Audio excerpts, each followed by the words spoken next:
Hey, what's up, everybody? This is Mark from SolarGames, and today we're going to talk about a topic I kind of missed while I was really sick. I read the article, but I kind of just didn't have time or, I don't know, a voice to share this with you. And that topic is really about the Troll and Toad response to Magic, where they have basically exited or planning to exit by next year all of their positions in Magic, kind of like a mass sale type of thing, right? So this video is really spurred from some comments and feedback I've gotten in my comment section recently too about how some people think that the current market sell-off on Magic, especially old school Magic reserve list stuff, is really just like, people are kind of coming into market to trying to sell to a younger generation. And I really don't think that's what it is. I think a lot of the older generation, of people who are collectors and really love the cards, they really honestly never want to sell their cards. They want to be in a position where they feel like they have confidence in what they have, that they can use these cards forever, and by and large, these cards are going to hold value or go up in value over time. Now, obviously, with all the decisions, actions, activities, things that WOTC has done in the last 2 years has really shaken that up for a lot of people, investors, collectors, everyone, right? And realistically, what's happened now is you have a position where individual collectors are exiting positions. I've, for example, purchased quite a bit of collections like this now recently. And on the other hand, there are a lot of like stores who are saying the same things. Now, Troll and Toad is like a bigger store in that they're doing like a lot. The amount of sales they do is quite large, right? Now, what they're seeing is that the profit margins in Magic is just not there.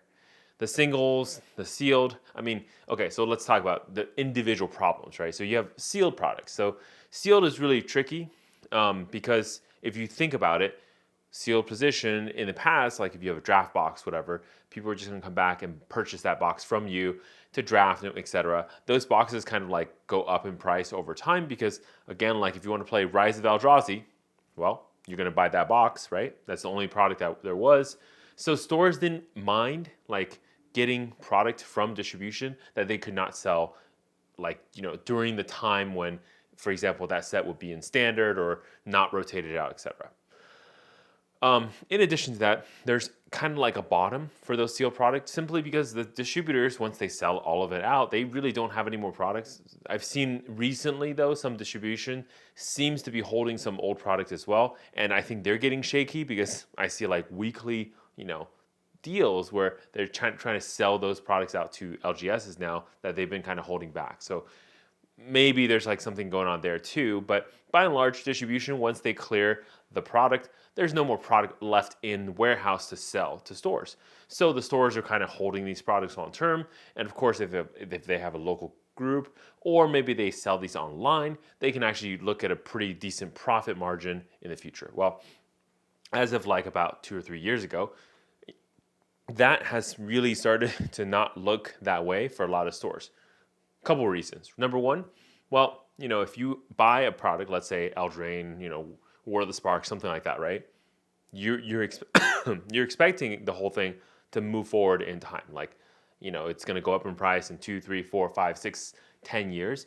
And then you can sell an Eldraine box that you paid, let's say you're buying from distribution for like, let's say, I don't know, 70, 80 bucks. You expect to be able to sell that at some later point for like 150, 200, etc., higher, right?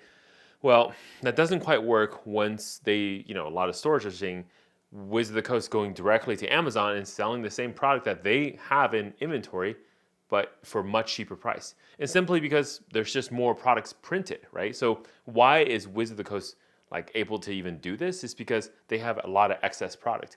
Now, we understand if there's a lot of product, the supply is high and it will keep the demand down. Like, unless all the players out there are opening these boxes and these are being essentially consumed, well, the boxes, there's going to be too many of them, right?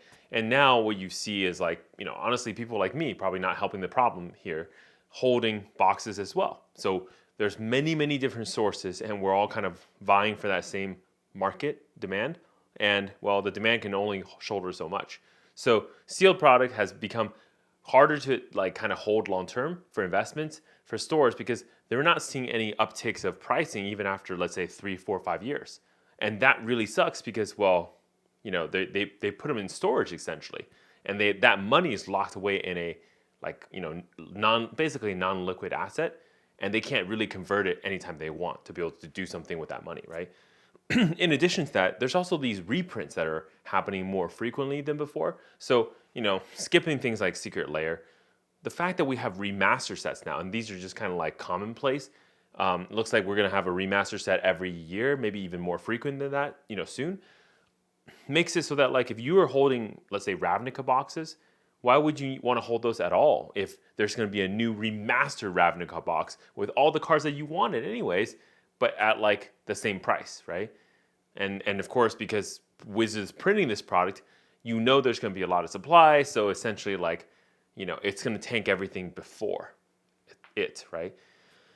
So that's where sealed has really become troublesome or tough for a lot of stores to kind of hold long term.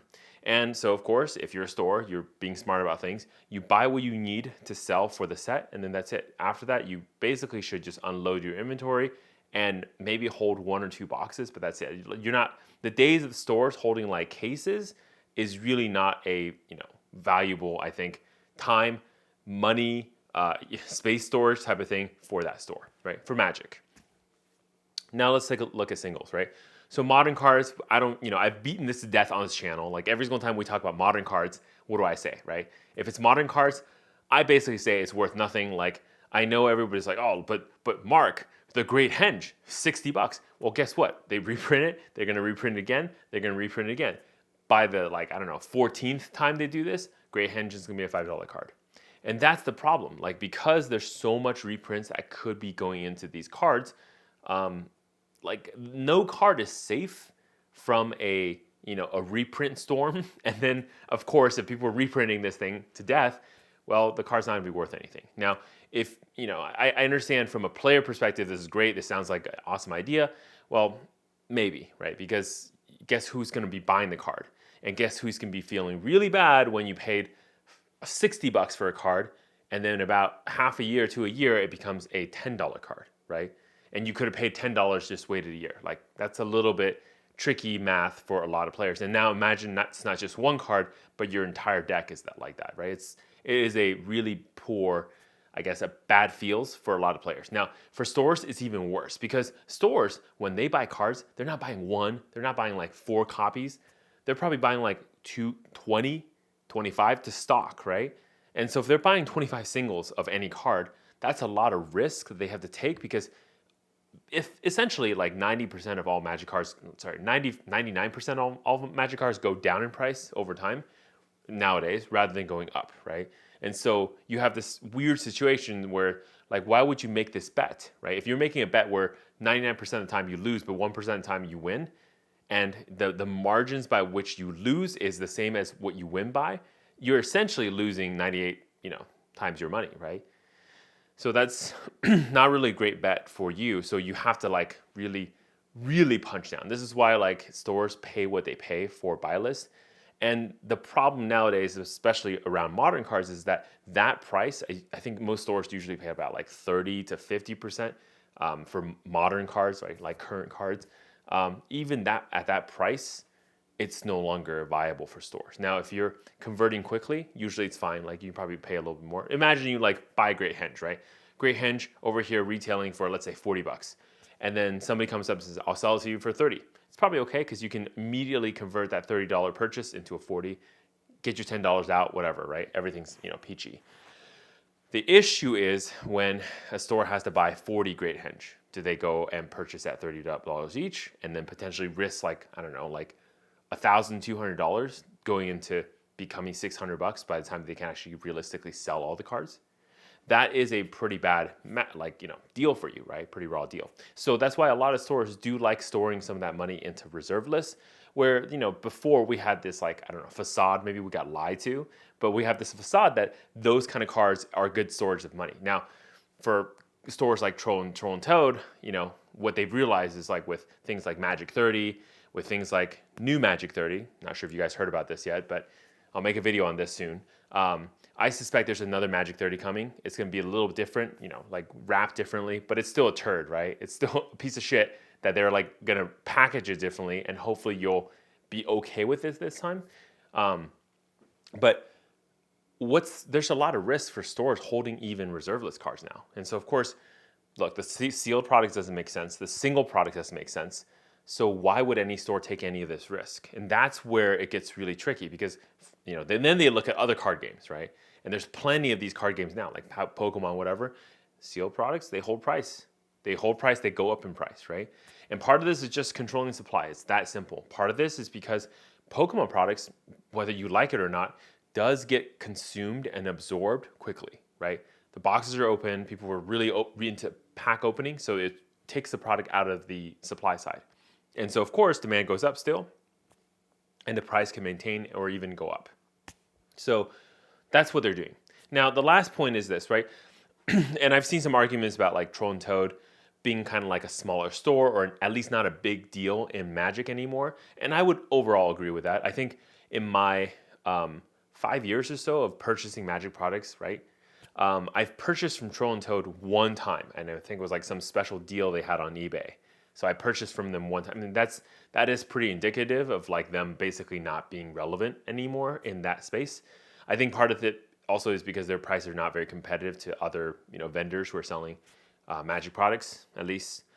So in general, I get it, but at the same time, the concerns, the questions, the really good points that they brought up in that article, where they exit, but they did a little interview, were really good. And realistically, we heard about Troll and Toad exiting Magic because, there's a big article written about it. But how many mom and pop LGSs out there are closing, or were really Magic focused and basically dropping Magic or closing?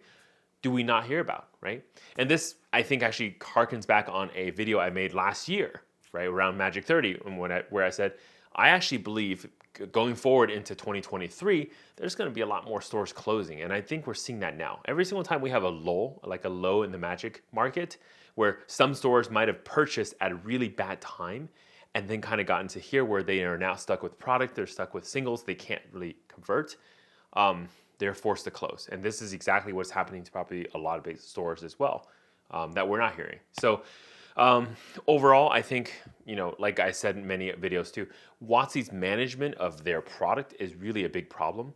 How they're pushing way too much product onto the market, how stores can't handle, basically being lied to, right? I mean, you're paying a certain amount from distribution. You would think that price is really good. Then you see the same price or even lower price being offered to the general market. How can you compete with that, right? And the company who's doing this to you is just doing this without saying anything. They don't even care, right? It's obvious, and they're not even some people, you would expect them to be shady about it. They're just basically not addressing it. And so a lot of stores, of course, looking at the situation are look, if you don't care about us as a store, why would we care about you? And that's why they're dropping Magic. So it all kind of just makes sense, right? I guess that's all I have to say about this Troll and Toad situation. But, Mark, SolarGames, stay classy.